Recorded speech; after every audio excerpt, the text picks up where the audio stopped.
Evet arkadaşlar, günaydın, hoş geldiniz evimize. Yasemin ve kuzularla. Sadece küçük kuzum var benimle. Şu an ne yapacağım? Ben bunu daha önceki videolarımda yapmıştım.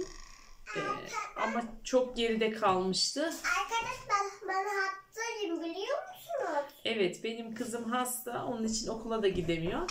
Ben de kızım için şimdi şurada bir turplu ilaç yapacağım. Hem de tarif vermiş olayım. Daha önceki videomda da yapmıştım ama belki hani çok geride kaldı, kaçıranlar olmuş olabilir. Siyah turp kullanıyorum ve ben bunun çok faydasını görüyorum. Yani bundan önce hani çok büyük hastalıklarda, çok büyük üşütmelerde demeyeyim de hani böyle küçük Aybüke mesela biraz öksürüğü var. Birazcık rahatsız. Onun için 2 gündür okula gitmiyor. Bir tane yapmıştım, onu çekmeyi unuttum. En azından dedim bunu yaparken çekeyim. Siyah turp ve balımız var arkadaşlar.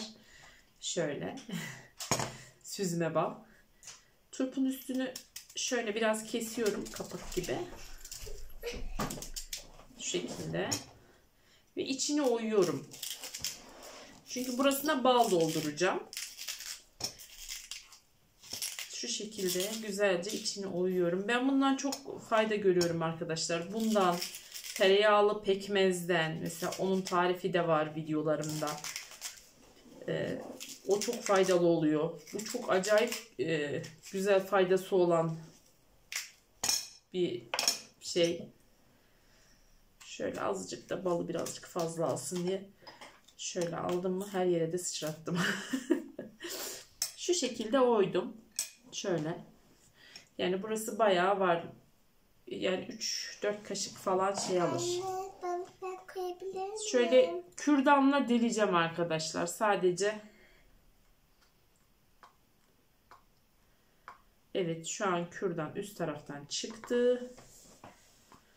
Bir tane delmemiz yetiyor. Çünkü bal içine girince sıvılaşıyor ve şey oluyor.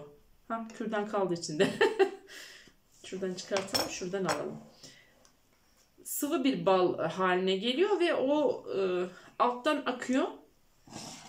Ve bu turp durdukça, yani balla turpla durduğu sürede şey oluyor. Böyle yumuşuyor, baya hani özünü ballı suya bırakıyor. Bu arkadaşa içiriyoruz.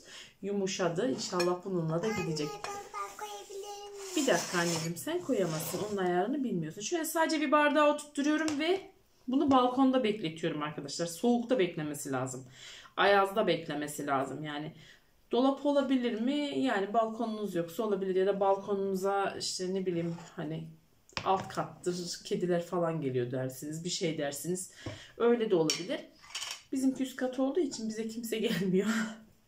Onun için bardakla birlikte balkona koyacağım. Bunun altına akan suyunu balını da şöyle az bir şey üst tarafında bırakın, kabarıyor çünkü. Yani nasıl oluyor bilmiyorum ama balın suyuyla birlikte herhalde doluyor. O zaman üstünden taşma ihtimali var. Birazcık üst kısmından bırakabilirsiniz. Şu şekilde dolduruyorum. Şu kadar yeter. Böyle bir parmak kadar üst kısmında bıraktım. Oh. Severim seni.